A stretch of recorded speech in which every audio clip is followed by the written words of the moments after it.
बांगालफोरनि हिन्जाव खारनाय बहाबा खोनादों नामा नोंसोरो? ओइ बांगालफोरनि हिन्जाव खारनाय खोनादों नामा?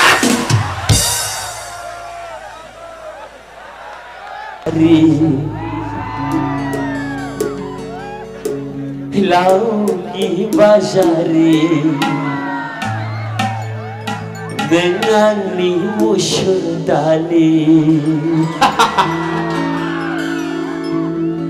नों थाङोबोला गोदान मोनगोन ना गैया नों थाङोबोला गोरलै मोनगोन हिन्जाव खारगासिनो दं आं डाइरेक्टखा जायनि हिन्जावा खारबाय बेखौ लेंहरफिननांगौनि गोनांथि गैया नों गोदान ला नोंजों सन्तुष्ट गैखालाबा बे हिन्जावा नों मानो बेखौ लेंहरनानै लाफिननो सानखो आं बेखौ खावलायनो सानदों दिनै मादै मोनानो बांसिनखाय जोंनि बर' समाजाव उदालगुरि बाक्सा चिरां सनितपुर गलाघाट कार्बि आंलं खालि हिन्जाव खारनायनि प्रब्लेम मानो प्रब्लेम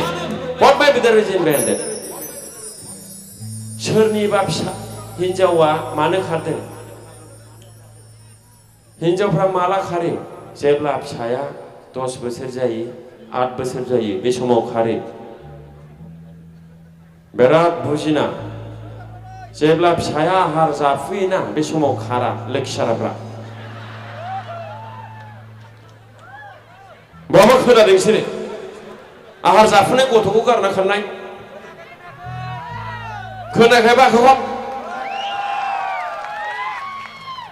मानो खारो आं मोनसे खोथा खोनादों मानो सासे हिन्जावा हाबा जाबाय ओमफ्राय बिनि एक्स जे गोसोथोनाय आगोलनि गोसोथोनाया फन हरबाय थायो आं नोंखौ दाबो लाफिननो गोसो आं नोंखौ दाबो लाफिनगोन होनना फन हरबाय थायो नै उन्दै जाबायना आंना दासो आहार जाफुदों र' एसे थाबायनो रोंथों रायज्लायनो रोंथों होनबानो थांफिनसै आं नोंजों होनबाय ओइ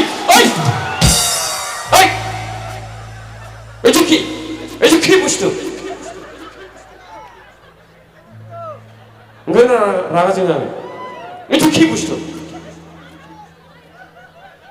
जुदि नों बैजोंनो थांखानो गोसोब्ला बेजों मानो हाबा लानानै मानो हाबा लासिलानो मानो फिसा खांफैगोन आंना गाज्रि जायो बारा जायो बुंबा आइखौ नोंखौ बैखौनो लाखागौमोनब्ला बैजोंनो गोसो थोलायखानायमोनब्ला बेजों हाबा लानानै मानो फिसा खांफैखो माबेले सिमां नामा बियो बिदि नङा बेवाइफोर माथो बिदि जागासिनो दं ओंखायनो आं खावलायदों गाज्रि खोनाबाय जोंनि बर' समाजाव गुबुन हौवाजों गुबुन फिसा गोनांजों खारनाया ओंखायनो आङो हौवाफोरनो मोनसे लाइसेन्स होनो सानदों जायफोरना हिन्जाव दं जुदि नोंनि हिन्जावा सोरजोंबा खारहां माहां जादों नोंनि हिन्जावा सोरजोंबा फनावहाय रायलायदों सोरजोंबा वाट्सएपआव रायलायदों लाइन लादों ओइ समावनो फिसाखौ सासेलाबाव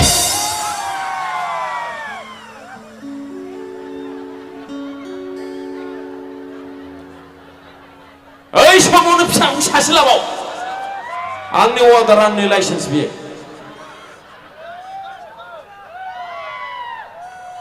बांगालफोरनि हिन्जाव खारनाय बहाबा खोनादों नामा नोंसोरो? ओइ बांगालफोरनि हिन्जाव खारनाय खोनादों नामा?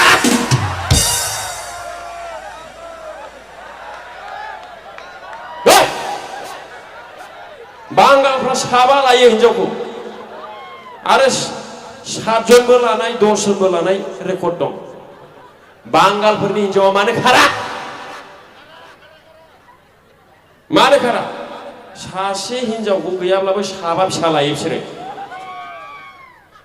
आंना बारा जानोसै बुंनाया जादों नामा सोरनि हिन्जावा खारदों जाय मानसिया हौवाया सासेल' सानैल' फिसा खारो फिसा लायो बिसिनि हिनजावा खारगासिनो दं ओइ बारा बुंदों सानदोंबा नाय निउसाव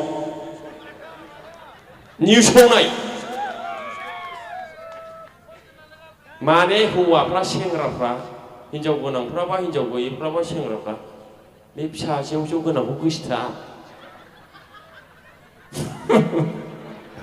औ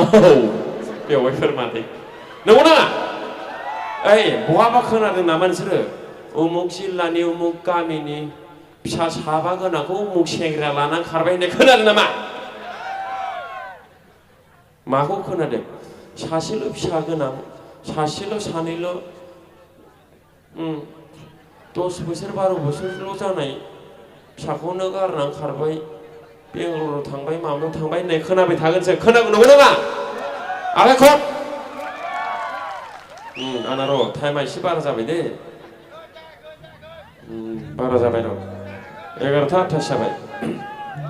ओंखायनो आं खावलायदो बयबो खांनो नाङा फिसाखौ गावबागाव जाहोनाय केपासिटि थायो नालाय जुदि नोंनि हिनजावा एसे आलदा साइज महर लादोंबा फिसाखौ लाबाव डाइरेक्ट खा सासे फिसा खांनायाव गैयाब्लाबो 5 बोसोर बेस्थ' जायो हिनजावफ्रा माने नंगौ नाङा फिसाया जोनोम जागोन मानबायगोन थाबायगोन रायलायगोन बिनि उनावसो हिनजावफ्रा खारो माने 5 बोसोरखौ नांगौ सोरनिबा हिनजावखौ 3 बोसोर फिसा गोनां 2 बोसोर फिसा गोनांखौ गारना खारनाय खोनादों नोंसोरो खोनादों खोनाबायदां मादैमोना ओंखायनो नोंसोरो खोनायाखै रावनिबो हिनजावा 3 बोसोर फिसा गोनां 2 बोसोर फिसा गोनांखौ खाराखै दै जायनि हिनजावनि फिसाया जाय हिनजावा खारदों बिनि फिसाया 10 बोसोर 6 बोसोर 7 बोसोर गैयाब्लाबो जानाय ओंखायनो जै नोंनि फिसाया 2-3 बोसोर जाबाय सासे लाबाव ओइ बयबो लानो नाङा दे जायहा जाहोनो हायो बिसोरल' लानांगौ आरो जायनि हिनजावा खारहां जादों बिसोरल' लानांगौ गाज्रि जागोन नङाला जाहोनो हायाबा फोरोंनो हायाबा उसुबिदा जायोना मादैया गाज्रि मोनबायब्रा बियो ना आंना बारा जादों बुंनाया डाइरेक्ट खा गाज्रि मोनबामोन आरो जै आंखौ गाज्रि मोनबाय बेमार जाबाय माबेबा मोनसे बेमारा जाथारगोन आंखौ गाज्रि मोनबा डाइरेक्ट खा आं रजासो मानसिया बे नङा ओरैसो होनदों एथा गायफैलाय जाम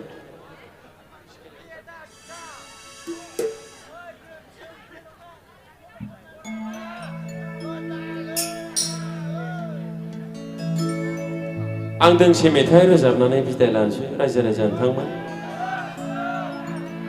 बयनि